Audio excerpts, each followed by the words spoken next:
here is, oh. Yeah, this is what I was thinking. I could sense a cook. There was some stuff being made. And I actually think being able to step away from this very auto-attack themed playstyle does make a lot of sense. Yeah, I do think that there are a few different picks they could have played in the bottom lane. Seraphine is the most common right now. We saw it a lot in the LCK. We've seen it in other regions. It's very popular in solo queue. And it is very strong into Ziggs because you can shield a lot of that burst damage. Keep things alive to do nothing. Nothing happens. Let's jump into the Rift for game one.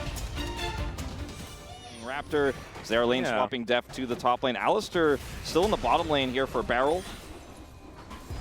And that's some... there's that teleport. It's actually going to be from Perfect. Yeah.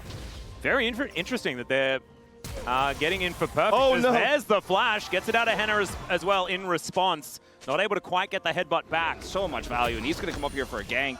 Yeah. Short fuse, not quite stacked up here from Deft. Throws out the bouncing bomb, does not find clear. With 3 caster minions, I don't know whether this is dive territory, but Pyoshik will have you believe otherwise. As now picks up the turret aggro. Winter's Wrath does come down. Do they have the damage? The answer's no. Passive does come on through, but Deft almost just dies. Chasing team is Duro. Yep, Duro finding that angle there. Does get the charge forward. Throws out the ulti, does BDD. Still holds on to the flash. I don't think he has to use it. So loses a bunch of health. Doesn't have TP, and so we'll now need to cede a little bit of ground here to close up. Yeah, and I mean, this is with the Grub spawning in 5 seconds here. This is a really huge play from Duro to get BDD's ultimate and half his health bar here. Oh, yeah, great interrupt there on the headbutt. As now Pyoshik is going to be free for the next little while to throw out that Arctic Assault, but not going to actually go for any extra engage onto Duro here. As Raptor starts this up. Control wards down, Banana Brush battle. But it looks like B&K should be able to secure this. Just throw a headbutt to the wind. Sometimes you got to do that. Trade some buttons. Now Deft still doesn't have teleport as a bit of a lurk. Yeah, there's the ulti right on top of Henna. That is going to be, ooh, first blood should be coming through, but never mind. The encore comes down and Pyoshik is going to die. Henna with the sickest of outplays. Like, it is a little bit more comfortable, but that does not stop this from being an absolutely amazing play. All right, so he's stunned. Shields, flashes, ults, gets the charm, gets the root. Pyoshik still under turret. Pyoshik then flashes while still in turret aggro. 야 죽냐 이게? Yeah, Pyoshik under turret has the follow-up there. Pyoshik goes down. Extra auto to kill clear, and they fail there. They fail on the bottom side. B&K now contesting the second set of grubs here. KT would not be happy with giving all 3. I don't think they will. Yep, no encore available here from Henna for the next little while. That might be a way for KT to try and get themselves in here. As all right, Keeper's Verdict does come on down. That's going to get rid of the cow as they're looking to try and get themselves a 4th grub. But the reset does come through, and the poke is there. Something that B&K are struggling to deal with. The ulti comes through, a little bit of over-aggression maybe, as the Buster Shot comes out. Not going to be enough to kill off Raptor, but it is at least enough to send the message of please get the heck out of here. If she doesn't get the agency to actually team fight and get those resets, so KT need to be super proactive themselves. Ooh, a little bit of a sidestep there as BDD gonna have to jump away from closer. Stacks up the bomb though, and now Barrel's making his way in. To Narnia goes the Glacial Prison, but the bouncing bomb is pretty good. There's the flash pole on top of Duro. He's burning down, but does get the flash. The Nature's Grasp to keep them all caught up. And Perfect just teleported in. The Keeper's Verdict just on top of the cow. And in these extended fights, this is where Seraphine can shine as the Q is going to connect, but the headbutt to save Deft. BDD able to jump his way out, and the Mega Inferno Bomb goes down. Is anyone gonna die? Yes, finally the tree is gonna be cut down, and Barrel, you can see, he could see it, the angle on the pulverized, but the turret is just gonna kill him. And Henna once again in trouble. The Buster Shot's gonna do it. BDD locks down the kill onto the Seraphine, finally getting KT's revenge. Of course, Barrel's gonna make that play, tank that turret, and die. That was always gonna happen, but the fact that the cleanup did come on through by BDD. Closer and topside trying to clear the wave. There's that TP. Oh, okay, it's a double TP as well. Both Henna and Clear are making their way in. Deft is looking to take a turret in the mid lane. But this double TP may not actually be able to get them anything as the reset does come through. There is mid-outer turret secured by KT. And they might even be able to get an honest 5v5 here if Perfect is going to teleport in. There is the flank angle, the pulverized onto Clear. The satchel's charged up. And look at the counter-strike value. It's gigantic. But so is the dead Jax now lying on the floor. Mega Inferno Bomb onto 4 is going to soften them up. But now they're able to keep them at arm's length. And yes, the Rift Herald does go down. And KT, they managed to pick that one up, but they do lose their Jax. And B&K do get out. Nobody's contesting. Yeah, well now the teleport is coming in. Clear does get his one back up and available, and Pyosik is just out of there. They're just going to give over the Drake. Right. So we removed it, and we will look to fix it. Yes. It's not actually the twilight hours of the dragon. So we've now just cancelled dragons. There are no more dragons in this game. It's not actually true. It is still going to be coming up. We'll just make sure that we get the timer fixed up as another Keeper's Verdict comes out. Just a little bit of zoning there as he waves the hammer around. Shelly not going to really do too much. Yep, they're going to be teleporting in to try and get this one done. It's going down a little bit faster than I was expecting, but still not the fastest of Barons here at 25 minutes.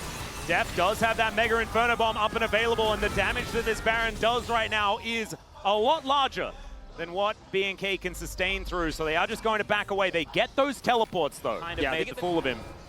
It's kind of in his head. For Ziggs also with the Void Staff and not Leandri's isn't doing all too much just now. Raptor taking a bit of damage here is Perfect going in. Let's see whether Pyosik smite button is going to work out. Well, it's not going to matter because he's just evicted from the pit. The Encore going to get flashed out of the way there by BDD. And now KT, they need a team fight if they're going to win this one. Pyosik making his way back in. The big one's flying down, but I mean, I don't think KT was ever really going to die because there's not a lot of damage, but still, there will be damage after an Infernal Soul is picked up. Yeah, better draft here, but the piloting giving us some question marks.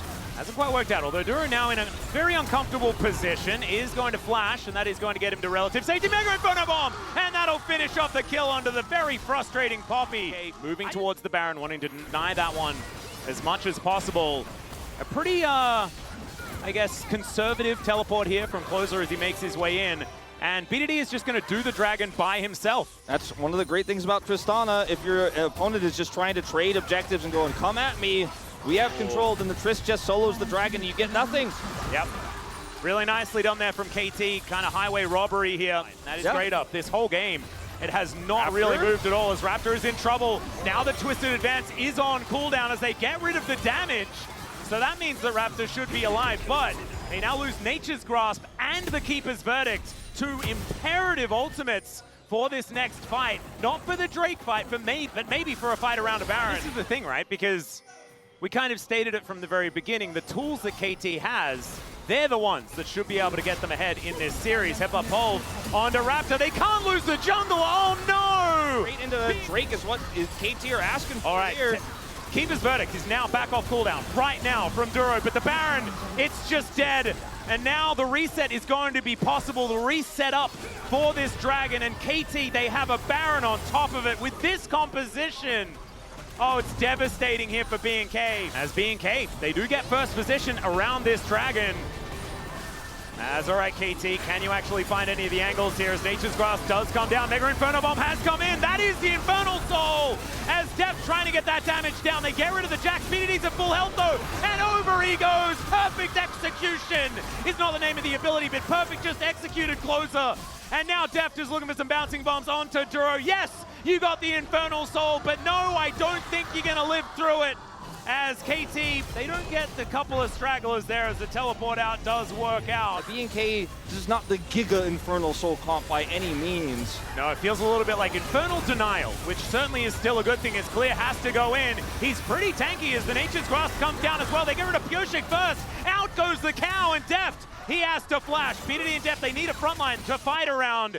And Perfect is in the mid lane, and he's going to take an inhibitor turret. He's going to get this inhibitor turret. Wow, what the? Yeah, it's Jax, he hit some pretty hard. That was big damage as well. It was, and that's with the Zonius in his inventory. He did go for Sundered Sky, and he has a QSS, so he's very safe on this Jax, but they don't end up really getting the oppressive push to inhibitors, but still, they got about as much out of this Baron as I think they could have after that Dragon delay.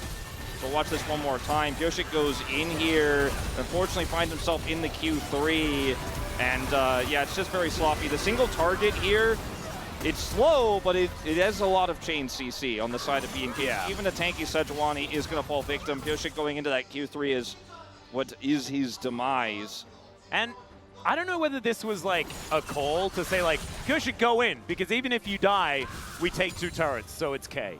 Like, I don't know whether that was the call, but I wouldn't put that past KT. Sure, and also like, you know, if you end up getting that pick onto clear, it feels amazing, and then maybe you even get more. But yeah, because the Jax is in mid, it's a very low-risk play, and Perfect is able to just capitalize on that instantly. Whee! As he does go for the Seraphs eventually here to finish off his build.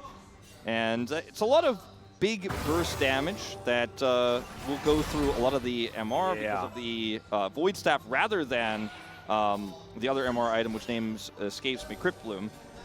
So even stronger with this Void Staff over the Crypt Bloom, which possibly in a little bit of a rough position, but does manage to leap strike his way out. Closer will be able to eliminate that control ward as Henna. They thought that they may have had an angle there as Raptor taking a lot of damage. The Encore on just one as Deft trying to get himself out of there is successful for now, but he's kind of out of the fight as Raptor extraordinarily low. Perfect trying to get into that back line as Duro pushes him back with the heroic charge. Beryl wants to save his teammate. Mega Inferno Bomb almost just kills them all. And now BDD is in range to get these autos down. The drive-by kill on the tree. That was so sick with the explosive charge delivery. And I think that KT just had that little bit too much damage as Henna is going to be focused and destroyed.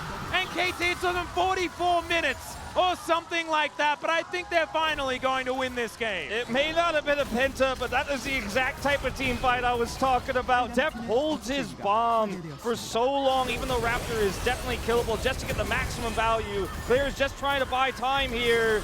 That's a cute one. Bought an arm guard just to buy as much space as he possibly can. But there is a big minion wave, and there is so much turret damage with a Ziggs and a Tristana. This game number 1, my God, was it hard fought. We basically called it from the draft. B&K put up such an incredible fight, but in the end, it's KT. Well, don't give Ziggs Tristana to anyone. Like, literally anyone. Yeah. Deft does 51,000 damage. Really making 30K look very insignificant. That is over 1,000 DPM in a 44-minute game, ladies and gentlemen. But you can see this here. Like we had a potato.